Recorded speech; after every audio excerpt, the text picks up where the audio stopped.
du am fukki dërëm boo xam du ma justifier fan la dugg avec pièce à l'appui. Donc loolu je tenais à le dire. Maintenant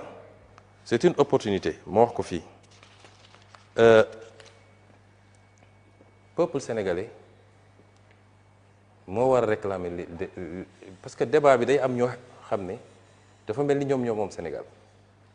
quelques membres de la société civile quelques politiques la question elle est très simple peuple sénégal est-ce que bëgg na ñu continuer di jox ay nit xaalis boo xam ne kenn du ko justifier wala bëgg ko moom président de la république moo taxaw fii ne dañu war a contrôler les fonds secrets tey muy ñëw di invoquer ay c'est du domaine du règlement ay on veut me priver de ceci déedéet bu dee transparence rek moo ko tax a jóg la loi bi député yi dugal fii dañu ne fonds bi warul financer activité politique warul financer enrichissement personnel li tax fonds bi jóg nañ ko yemale ci loolu loolu kan la mën a gêner tout le monde devait applaudir ma daaneel nag ci benn jeunesse bu ndaw parce que dañ naan dafa dem ba jógee primature doog a wax affaire fonds yi fii fekk naa fi des fonds sociaux qu'on est en train d'encadrer que El Malick Ndiaye avait déjà encadré parce que bu njëkk bi weer wu ne dañ doon génnee ci liñ ma expliqué fii 40 millions yu ñuy teg ci loxo président assemblée nationale pour boppam ak 25 millions yoo xam ne pour mu jàppale cabinet bi El Malick mu ñëw def ko dindi delloo fonds yi ci trésor su ay demande amee ñu xool ko suñu validé ñu jaar ci procédure yi joxe kon man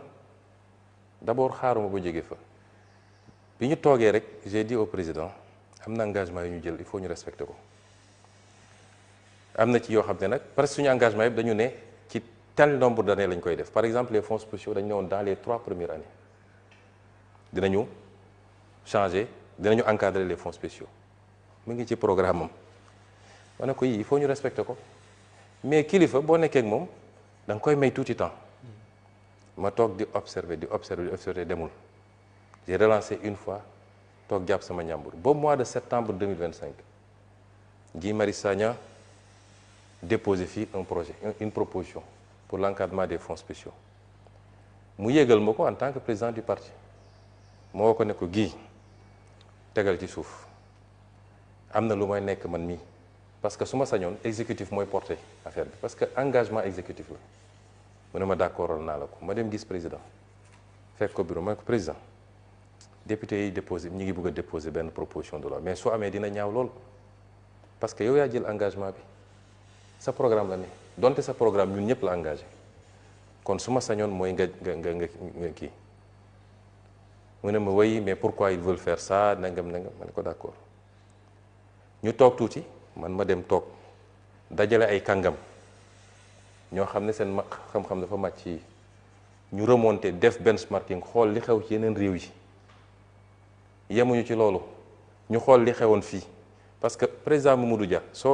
ma la génne woon texte bi président Mamadou Dia voté la woon ci affaire fonds spéciaux yi moom réglé woon na yëpp après lañ ko yàqaat ñu defar suñuy texte ma ñëw parce que constitution moo ne l'initiative de la loi appartient au président au premier ministre et à l'assemblée donc premier ministre am na initiative de la loi ci noonu laa jàllale woon la loi sur les questions d'homosexualité affaire u ñaari tur yi ma defar sama projet de loi jox ko secrétaire général du gouvernement ne ko programmer ko ci conseil des ministres bi di ñëw le mardi soir président bi mu jotee programme bi mu woo ma ne ma pourquoi nga bëgg a jàllale une loi sur les fonds spéciaux ma ne ko mais parce que dañ ko war a jàllale ñoo ko diggoon Sénégalais yi mu ne ma non il faut qu'on en parle le lendemain on s'est vu avant le conseil des ministres mu expliqué su ma ne ko d'accord man bëgguma xëccoog yow je retire mais il faut ñu jàllale loi bi ça c'était au mois de mars je crois ñu toog ba avril dégguma ba dara bouger ma defaat sama projet de loi dugalaat ko cette fois-ci bi ñu xëyee le matin parce que conseil des ministres il y a le pré-conseil avant le conseil bi ñu ñëwee pré-conseil mu gis affaire bi alors ñu posé débat bi il y avait le secrétaire général du gouvernement Boubacar Camara lii ma wax dafa am seede am son directeur de cabinet am le secrétaire général de la présidence de la République am le ministre d'État Aminou Lo ñu toog mu ne oui mais pourquoi et cetera ma ne ko c'est un engagement il faut que ñu jàllale ko mu mer ci loolu nag je vais pas entrer dans les détails de li mu wax mais neexu ko ma ne ko mais sëñ bi yow man je comprends pas en quoi ça peut gêner man suñu la joxee fonds politique bu 100 milliards sax c'est pas mon problème mais nañ ko encadrer ba ñu xam 100 milliards yi fan la dugg je ne vois pas pourquoi nga ciy mer comme j'étais premier ministre mu ne non il retire ça parce que c'est lui qui arrête le programme malheureusement l'ordre du jour du conseil des ministres donte man am naa droit pour am projet de loi mais moom mooy arrêter l'ordre du jour mu retirer ko j'ai dit y a pas de problème et du ma ci doon wax naruma ci woon wax moom bu demuloon télé ci interview am boobu ba defe naa yaa nga fa woon moo njëkk a wax ci fonds politique yi mais way ñoo waxoon lii mais mënatul ne parce que dugg na fii génn na fii ma ne man comme moom ubbi na débat bi dinaa ci wax ci laa ñëw fii assemblée nationale wax ci muy sa dàq bi ma ci waxee ba ñibbi laa ne sama soxna takkal bagage yi parce que ngoon guddi du ma fekk te effectivement ci lañ ma convoqué pale dàq ma c'est pour ramener les choses man jotewuma ak président ay affaire politique parce que man politique amul ku ma ci ragal fii Sénégal maa ngi sant yàlla d'accord mais c'est des questions de transparence des questions de gouvernance de bonne gouvernance des questions liées à la souveraineté sur nos ressources yu mel noonu mooy suñu problème. d'accord alors yaa ngi wax ci fonds bi ak lu mu war a def or dama dégg sànq bi ngay lire le décret signé par le président Wade contresigné par le premier ministre Macky Sall xaw ma man maa comprendre mais on parle d'un programme spécial pour la Casamance. lan moo tax ñu bëgg ko tuddee maintenant des fonds politiques nga mën ko utiliser jox di ci def leneen lu bokkul ak li nga xam ne moom la ñu wax ci décret bi. non li ñu ci def yëpp day am lien avec ça. D'accord. Parce qu'aujourd'hui dans les missions qu'on fait dans le travail qu'on fait on a besoin d'outils pour travailler. On a besoin de moyens pour travailler am na yoo xam ne nécessité la yoo xam ne mën nga ko soxla pour liggéey li nga war a liggéey donc mais comme les fonds ne sont soumis à aucune justification foofu laa amee solo tey suñu installé woon la commission bi ñu bëgg fii ne léegi dañuy justifier problème dootul amati et dans la loi on a dit le président ne gère plus les fonds il fait un décret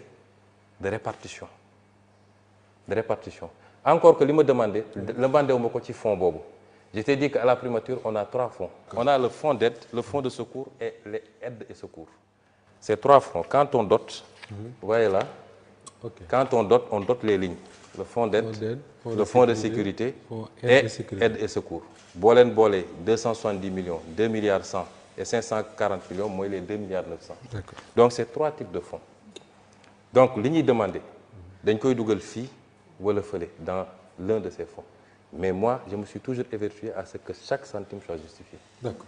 léegi li gën a jaaxal nit ñi mooy ci benn période yaa ngi doon tëkku képp koo xam ne dafa wax ne da nga am fonds te gis nañ ne si mujjantal ga yow ci sa bopp yaa ko révélé ndax loolu dafa amoon stratégie amalgame la dafa am ñu ne il a 7 milliards de fonds ma tëkku ne ku fi waxaat ni am naa 7 milliards de fonds ñu digaale ko parce que xam nga c'est un moyen. Peut-être dañoo jaawale woon sama fonds ak fonds présidence de la République c'est moins l'existence de fonds que le fait que ñu may allouer des montants yoo xam ne man awma ko peut-être ci wax ji détaillé wu ma wala eggu ma mais des gens sont sortis ici ils disent il a 7 milliards de fonds ba def calcul ne c'est tant par jour qu'il dépense tant par semaine qu'il dépense oui. C'était ça le débat. léegi lu weesu fonds politique yi am na tamit ci lu ñu la doon xaaree ci appel à candidature yi ci rationalisation yenn agence yi mu nekkoon liggéey boo tàmbali woon. waaye dafa mel ni ne léegi dafa tàggatémbe. dañ ma dàq balaa ma koy yeggali su ngeen seetee conseil des ministres mais ndax li nga ci am taxawaay. su ngeen seetee conseil des ministres tout le travail avait été fait pour la rationalisation des agences les services qu'il faut supprimer les services qu'il faut fusionner lépp pare na on avait donné rendez-vous au mois de juin pour finaliser génne lépp malheureusement avant le mois de juin moi j'ai quitté là-bas mais l'administration est à une continuité. te ki fa nekk premier ministre bi may door liggéey bi moom moo ne woon sama secrétaire général donc xam na ko lu ñu togg nag ba mu ñor des lu dul yàq wax dëgg yàlla bu dee ki togg dafa am urgence dem keneen mën na ñëw yàq mais le travail a été fait. mais gëm nga ne dinañ ko yàq. ça mënuma ci sori. man ci fonds yi dama bëgg benn précision par rapport ak parce que li ma juumul le 20 mai 2026 nga révélé woon ni am nga ay fonds yu toll ci 1 milliard 770 millions exactement 1 milliard 770 millions. maintenant problème bi man foofu moo jaxase sama xel ak ñu bari ci sénégalais yi mooy dafa am kenn ci gouvernement bi ku génn ku ne 1 milliard 710 millions yi par trimestre la. suñu sukkandikoo ci loolu moom dafa ne par trimestre. waxul te dëgg bu ma defee le calcul mooy 7 milliards 80 millions. loolu abi sénégalais bëgg nañ mu leer parce que dañ ne chaque ñetti weer da ngay demander yow 1 milliard 710 millions. waxul dëgg xoolal moi je vais vous montrer une chose gis nga lii c'est les états 2025 2026 2024 man ça c'est les états tirés du trésor le montant global à la fin mi ngi nii li ma annoncé moo fi nekk et vous voyez que rubrique par rubrique à chaque fois qu'on fait une sortie on a dit fan la dem donc c'est pas trimestriel c'est pas mensuel c'est même pas semestriel c'est annuel désintoxication bi nekk ci dëkk bi parce que dañu toll foo xam ne man duma dem parce que ça sert à rien ngay dem naan maa ngi yóbbu nit ñi justice bis bu ne nit xëy wax lu toll ni àdduna ci Ousmane Sonko mais jaru ko parce que da nga koy may buzz te du mujj fenn dañ koy jàpp yóbbu bàyyi ko mu dem donc c'est pas la peine mais lii Cheikh Diba mooy ministre des finances je le mets au défi na génn mu weddi ni man chiffre yi ma joxe ni du lii mooy lu baax c'est pas mensuel c'est pas trimestriel c'est pas semestriel c'est annuel mu ngi nii te chaque centime je t'ai dit je l'ai vérifié ligne par ligne et je suis le seul à l'avoir fait na keneen génne bosam ti am na ñu nekk boor bële nekkoon nañ fi premier ministre ay président ngi fi ay presque premier ministre yépp a ngi fi kenn rek a fi nekkatul ci ñëw premier ministre récent yi kenn mënu la génneel une justification de l'utilisation de ces fonds personne. Et déclaration de patrimoine bi parce que votre